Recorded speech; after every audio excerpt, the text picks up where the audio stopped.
अच्छा, एक सवाल और है। वो एना ने पूछा है कि भाई पेपर पे जो जगह कम होती है उसकी वजह से डायग्राम्स बहुत मैसी बनती हैं, तो उसका क्या करें? उसका एक सोल्यूशन मैं आपको बता रहा हूँ। वैसे पेपर में मना है कि आप पेंसिल इस्तेमाल करें, उस पे लिखा हुआ है, ठीक है? लेकिन मेरे पेपर में आप जो है वो एक तो पेंसिल इस्तेमाल कर सकते हैं, और दूसरी बात ये कि आप जो है ना पेपर को दोनों शीट्स लेके एक डायग्राम बनाएं, ठीक है? उसको हॉरिजॉन्टल और वर्टिकल दोनों तरीके से आप बना सकते हैं, ठीक है? और सर कुछ सेक्शंस के बच्चों ने बोला है कि एक्टिविटी डायग्राम नहीं आ रही। यार देखो, मैंने तो जो पैटर्न पोस्ट किया है ना उसके हिसाब से तो वो सारी चीजें आपको करनी है, ठीक है? अब वो कुछ सेक्शन के बच्चे बोल रहे हैं या नहीं बोल रहे हैं, उनको बोलने दो। तो जो कंटेंट है ना, आ, वो जो एक वीक छोड़ा है ना उसके अंदर जो डायग्राम्स छूटी हैं वो छूट गई हैं, ठीक है? इसके अलावा जो मिड वन के बाद से जो कंटेंट है ना वो आपने प्रिपेयर करना है, ठीक है? अब डायग्राम आ रही है नहीं आ रही, पेपर पैटर्न बहुत आसान है, ठीक है? तो आप काइंडली उसको भी प्रिपेयर करें और अपनी प्रैक्टिस करें, ठीक है? क्योंकि यही चीजें ना बेटा आप लोगों को फाइनल में भी करनी पड़ेंगी, ठीक है? तो एटलीस्ट आप वो तो प्रैक्टिस करें जो कि आपको दिया गया है ना काम करने के लिए। तो होपफुली सारे के सारे सेक्शंस में टीचर्स ने वही पोस्ट किया है जो मैंने उनको कहा था पोस्ट करने के लिए, ठीक है? तो बस पैटर्न के बारे में सवाल नहीं करो भाई, ठीक है? बाकी I wish you all best of luck. और ये क्या है, अच्छा उर्वा सवाल पूछे सर, क्वेश्चन में मेंशन होगा कि कौन सी डायग्राम बनानी है या हमें खुद? हाँ नहीं बेटा, मेंशन होगा, ठीक है? हर चीज स्पेसिफिकली लिखी है उसके अंदर कि जी यहाँ पे आपको क्या कौन सी डायग्राम बनानी है वो स्पेसिफिकली लिखी हुई है, ठीक है? तो सबसे ऊपर वाली लाइन में या सबसे नीचे वाली लाइन में देख लेना कि क्या लिखा हुआ है। वो मुझे याद पड़ता है कि या ऊपर वाली लाइन में या नीचे वाली लाइन में स्पेसिफिकली मेंशन होगा कि कौन सी डायग्राम बनानी है। तो इतना मुश्किल पेपर मेरे हिसाब से नहीं है, और नंबर्स जो हैं वो अच्छे मिल जाने चाहिए बच्चों को, ठीक है? ठीक है, तो होपफुली मैं एक सेशन और कर लूंगा आपके मिड वन के रिव्यू के लिए, ऑनलाइन सेशन कर लूंगा मैं, ठीक है? मैं पहले मार्क्स अपलोड कर दूंगा, आपने बहुत सारे मैंने मार्क्स कर दिए हैं अपलोड, कुछ रहते हैं 10 बजे तक आज रात को मैं कर दूंगा।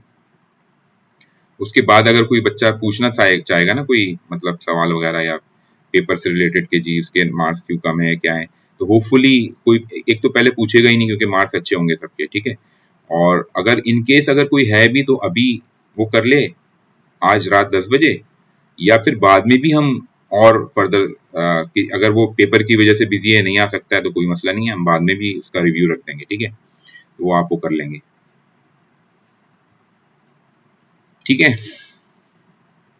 आई होप कि सारी क्वेरीज एड्रेस कर दी हैं। अच्छा सेशन था ये माशाल्लाह, ठीक है?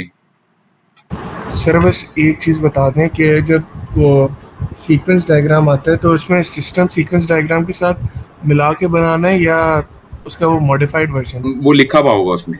इन केस अगर सिस्टम सीक्वेंस डायग्राम आएगी ना, देखो पहले तो फर्क समझ लो, वेरी गुड क्वेश्चन। देखो मैं ये नहीं बता रहा कि पेपर में क्या आएगा क्या नहीं आएगा, लेकिन मैं आपको फर्क बता देता हूँ कि एक्चुअली सिस्टम सीक्वेंस डायग्राम करती क्या है, ठीक है? नॉर्मल सीक्वेंस डायग्राम से सिस्टम सीक्वेंस डायग्राम इस डायग्राम के उसमें आप पूरे सिस्टम का एक ऑब्जेक्ट बना लेते हैं बस, और उसको आप सीक्वेंस की टाइमलाइन के ऊपर लगा देते हैं, और साथ में आप जो बेसिकली एक्टर्स होते हैं ना उसके जो बेसिकली सिस्टम के जो एक्टर्स हैं वो सिस्टम के साथ किस तरह से कोलैबोरेट कर रहे हैं वो दिखाते हैं आप उसके अंदर, ठीक है? तो ये होता है तरीका उसका। जबकि नॉर्मल जो सीक्वेंस डायग्राम होती है उसके अंदर आप इन डेप्थ जाके किसी मतलब पर्टिकुलर सिनेरियो के मल्टीपल ऑब्जेक्ट्स को लेके उनके दरमियान इंटरेक्शन देख रहे होते हैं, ठीक है? तो जैसा कि मैं स्लाइड खोल लेता हूँ।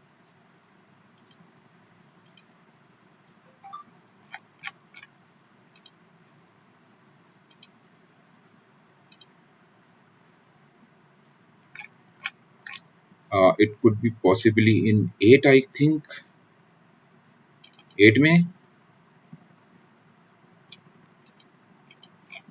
ये तो 4+1 व्यूज आ गए, ओके। कौन से वीक में है ये? 8A 8B में देख लेते हैं।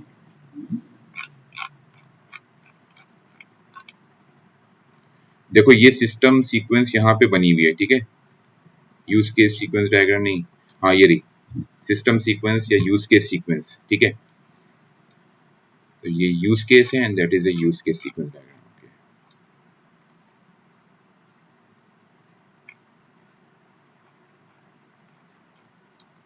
और पीछे आ जाओ, और पीछे आ जाओ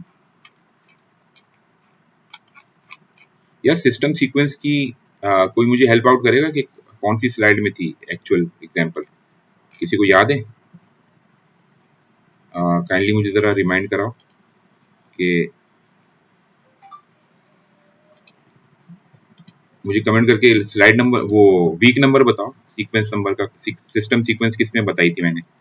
सर मेरे ख्याल से 9A है। 9A में, ओके 9A को देख लेते हैं।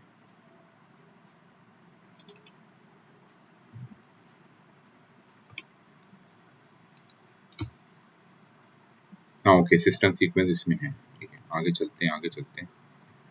थैंक यू सो मच, ये आ गया सिस्टम सीक्वेंस, ठीक है।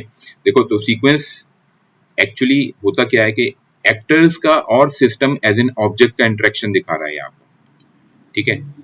तो यूज केस जो लेफ्ट हैंड साइड पे बनी हुई है डायग्राम, वो तो normal use case 1 use case 2 interaction दिखा रहा होता है कि भाई एक्टर जो है वो सिस्टम को यूटिलाइज कैसे कर रहा है, उसके फीचर्स आप लिस्ट डाउन कर देते हो, ठीक है।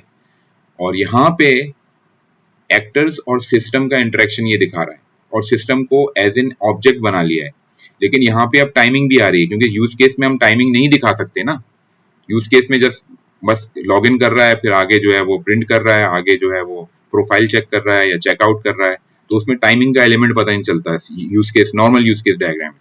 सिस्टम सीक्वेंस डायग्राम के अंदर अब जैसे E11 है ना, तो इसका मतलब ये इवेंट पहले हुआ होगा, उसके बाद फिर जो है E12 आया है, फिर E12 21 31, तो ऊपर से नीचे टाइम फ्लो हो रहा होता है इसमें। तो इसके अंदर जो डिफरेंट एक्टर्स हैं और सिस्टम के साथ किस तरह से इंटरेक्ट कर रहे हैं, उसको आप टाइमिंग डायग्राम्स के अंदर कन्वर्ट करके बना देते हैं, ठीक है। तो ये फर्क होता है उसका।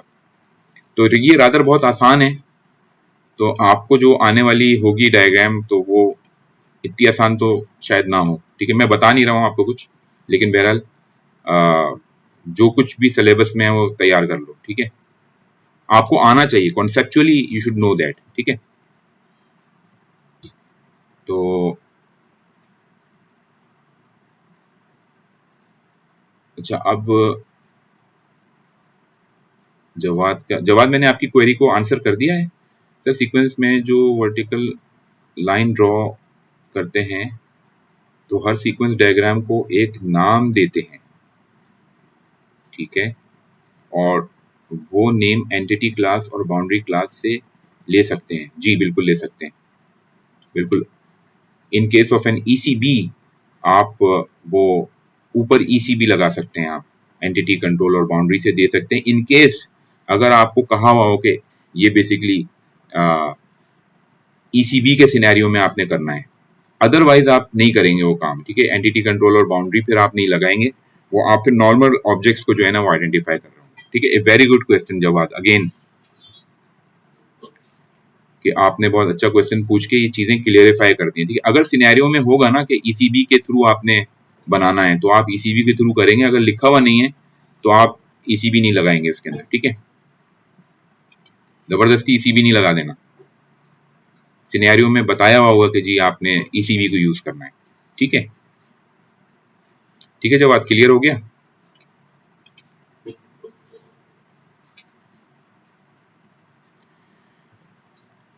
ठीक है, आई होप के वेरी गुड, ठीक है, सब बच्चे को ये सब चीजें क्लियर होंगी इंशाल्लाह, ठीक है। आई होप के सब बच्चों के अच्छे नंबर आएंगे, और इस कोर्स में तुम लोगों के जो है ना मैक्सिमम 4 आएंगे, ज्यादातर बच्चों के इंशाल्लाह, ठीक है। जिस तरह से आप लोग मतलब मेहनत कर रहे हैं, काम कर रहे हैं, तो उसके हिसाब से जो है ना आपको जो है वो इंशाल्लाह ताला रिवॉर्ड भी उसी हिसाब से मिलेगा, ठीक है। अच्छा, नंबर्स के अगर देखो किसी के नंबर थोड़े बहुत कम या ज्यादा है ना, तो उसकी एनालिसिस की बेसिस के ऊपर हो सकता है वो, ठीक है, कि फॉर एग्जांपल एक बच्चे ने एनालिसिस की ही नहीं है, ठीक है, जैसे अब मैंने स्टेट को एनालाइज किया, मैंने देखा कि यार देखो क्या होता है, तो आप प्रैक्टिस करें इस कोर्स के अंदर, रट्टे की प्रैक्टिस ना करें, आप ये करेंगे यार एनालिसिस करनी कैसे, प्रोसेस ऑफ एनालिसिस आपने इलेबोरेट करना है, एनहेंस करना है अपना, ठीक है। अच्छा सर आप भी थोड़ी सी लीनियंट चेकिंग, हाँ ठीक है एग्जैक्टली, वो तो मैंने शुरू से बोला हुआ है, लीनियंट चेकिंग का मैंने सबको बोला हुआ है, ठीक है, तो कोई मसला नहीं है, चेकिंग आपको लीनियंट ही मिलेगी। वो नंबर लग जाएंगे ना आज मिड वन के, तो पता चल जाएगा तुम लोगों को कि चेकिंग कैसी हो रही है, ठीक है। तो प्रोबेबली मैं ये अज्यूम कर रहा हूँ कि शायद बच्चों को रिव्यू की जरूरत ही ना पड़े इन केस, ठीक है, जबरदस्त, ठीक है। आई होप के सारी चीजें क्लियर हैं और किसी बच्चे को कोई किसी किस्म की परेशानी नहीं है, ठीक है। तो ये सेशन रिकॉर्डेड मैंने इसलिए कर लिया है ताकि इन केस अगर कोई बच्चा ये सेशन ज्वाइन ना कर सका हो ना, तो वो बाद में फिर ये देख ले, ठीक है, ताकि उसको पता चल जाए कि यार आखिर में हमने क्या चीज़ें डिस्कस की हैं, क्या की हैं, ठीक है। तो मैं कोशिश करता हूँ कि मैं इसको अभी अपलोड कर दूँ, ठीक है, कोशिश करूँगा। तो बाकी ये कि wish you all best of luck इंशाल्लाह। सर बस एक आखिरी बार बता दें, आपने जो जी अभी जी। ईसीबी वाला जवाब दिया है वो सिर्फ टाइम दूसरे डायग्राम के लिए ना? हाँ वो सीक्वेंस डायग्राम में आप ईसीबी भी यूज़ कर सकते हैं, सीक्वेंस एंड कोलैबोरेशन के अंदर आप ईसीबी भी यूज़ कर सकते हैं, लेकिन वो अगर दिया हुआ हो, इन केस सवाल में अगर कहा हुआ होगा ना कि यार ईसीबी से करो, तो आप करेंगे, अदरवाइज आप नॉर्मल ऑब्जेक्ट्स को जो है ना आइडेंटिफाई करेंगे, ये याद रखिएगा, ठीक है।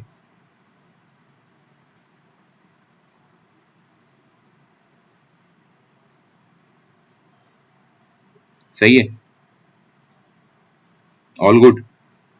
मैं आई होप कि मैंने आपके सवाल का जवाब दे दिया, अगर नहीं तो आप रिफ्रेश कर सकते हैं, मैं दोबारा दे दूंगा जवाब।